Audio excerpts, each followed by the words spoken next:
Witnesses say that pro-government militias, volunteer fighters and Iraqi security forces carried out a campaign of destruction in the aftermath of operations to drive the extremist group ISIS away from the town of Amirli in Iraq.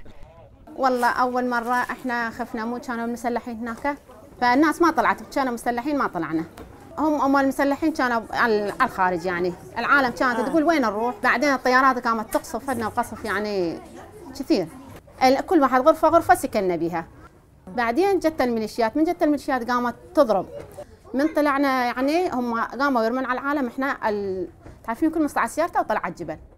Last June, ISIS laid siege to the mostly Shia town of Amirli for nearly 3 months.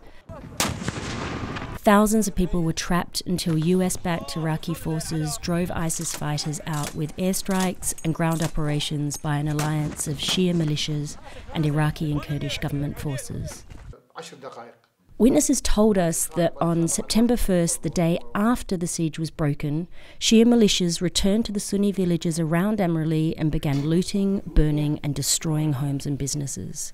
اللي شفتها النار مبينة هاي نار وكنا نسمع أصوات مال انفجارات احنا كنا نتوقع يعني فد عبوات تدق عليهم داعش مخليها لهم بس من رحت انا قلت لك قبل 10 ايام شفت تاكدت بانه لا كانوا يستخدمون التفجير البيوت اللي كبيره مبنيه قلت لك بيوت حديثه بالتفجير لان بين التفجير الحيطان ما بيقوي السقف نازل مثل ما هو.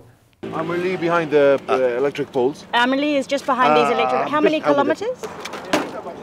In mid-October, we visited some of the villages on the outskirts of Amirli. Our escorts were Kurdish military forces known as Peshmerga.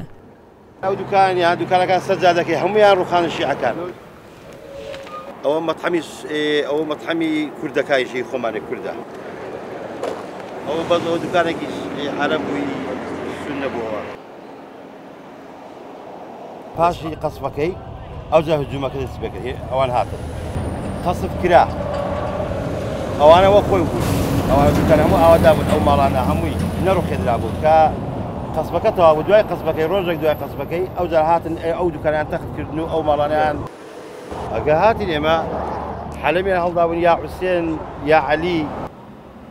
As we headed towards the village of Yangija, we saw the yellow flags of the pro-government militia Saraya al-Horasani. They still controlled the area at the time of our field investigation in mid-October. Once inside the village, we saw homes still burning.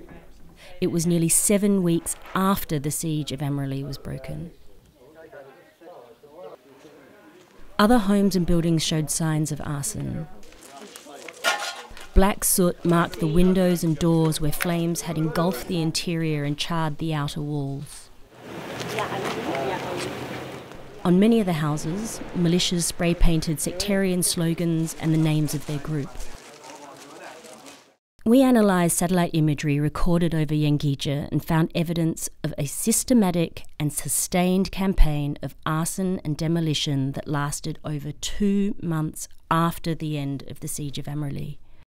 We also analysed a 500-kilometre square radius of Amirli, which confirmed destruction in 30 out of 35 villages.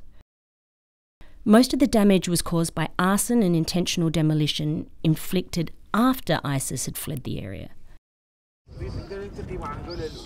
هاي العوائل كلها هنا موجودة بالحق 20 عائلة ذولا من سليمان بيج من جو الميليشيات.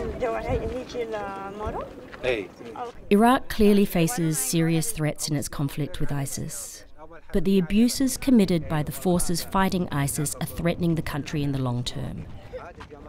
Iraqis are caught between the horrors ISIS commits and the abuses by militias, and civilians are paying the price.